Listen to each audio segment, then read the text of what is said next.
Hi, good morning, afternoon, or evening. I'm Aranza Hablantes.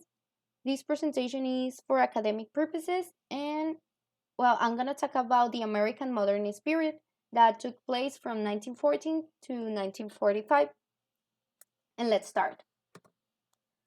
Well, this period impacted in music, art, and literature by radically undoing traditional forms, expressing a sense of modern life as a sharp break from the past and its rigid conventions. In literature, the elements of modernism are thematic, formal, and stylistic, and we will see them later.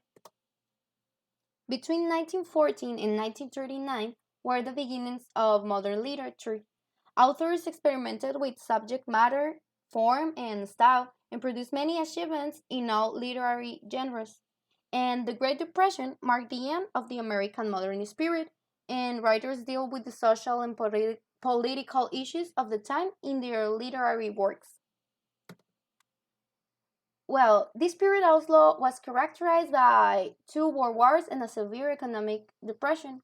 Writers began to attempt to express modern life with their writings. There was a break away from traditional styles of poetry and other types of writing, and also authors earned American international acclaim. And although their works were very different, authors shared a common purpose that was to capture the sense of modern life. This is why most modernist literature was written in a pessimistic way. The literature was often fragmented to cause confusion and intentionally break the flow of words in literature. And the two major themes of the era were confusion and disillusionment. The chaotic literature revealed the instability of the American people's mindset as they attempted to understand what was going on around them. There was also a loss of faith and hope in the American people and a collapse of morality and values. And this led to a confused sense of identity and place in the world.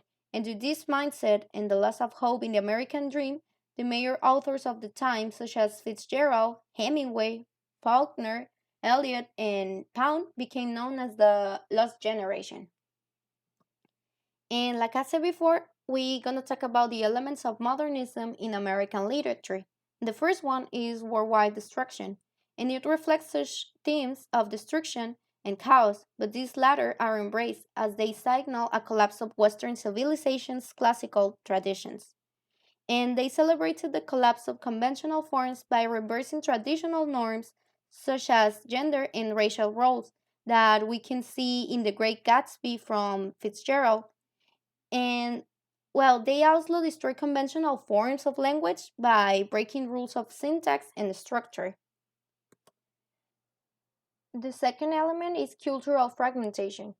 And this one is thematic as well as formal. The plot, the characters, the theme, images, and narrative form itself are broken. For example, The Wasteland of Eliot, which depicts a modern wasteland of crumbled cities. The poem itself is fragmented, consisting of broken stanzas and sentences that resemble the cultural debris and detritus through which the speaker wades. Another example is Faulkner novels such as The Sound and the Fury that are also fragmented in form, consisting of disjointed and nonlinear narratives. Modernist literature embraces fragmentation as a literary form since it reinforces the fragmentation of reality and contradicts Hegelian notions of totality and wholeness. The next one is cycles of life. Modernity must, in order to emerge, annihilate the past. And this is a problem because modernity must annihilate itself the very moment it is actualized. As the moment it emerges, it becomes a part of the past. Modernist literature represents the paradox of modernity through themes of cycle and rejuvenation. There is a rebirth and rejuvenation in ruin, and modernist literature celebrates the endless cycle of destruction as it ever gives rise to new forms and creations. And to continue with the elements, we got loss and exile. The modernism rejected conventional truths and figures of authority and moved away from religion. Man is assured that his own sense of morality trumps, but individualism results in feelings of isolation and loss. The next one is narrative authority.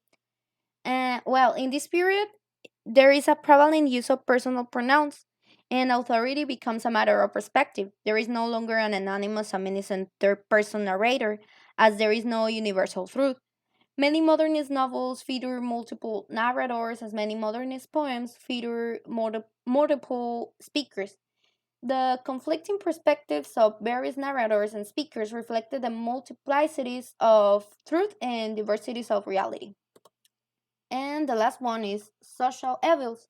Well, the modernist novels didn't treat lightly topics about social woes, war, and poverty, and they reflected a frank awareness of, of society ills and of men's capacity for cruelty. For example, we got Ernest Hemingway's anti-heroic war tales that depicted the bloodiness of battlefields as he dealt frankly with the horrors of war.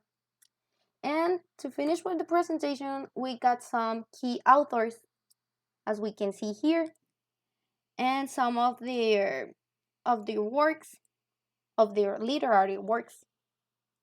And I think it's all. Thank you for your attention, and any questions you have, you can contact me at my email that it's here below. And again, thank you.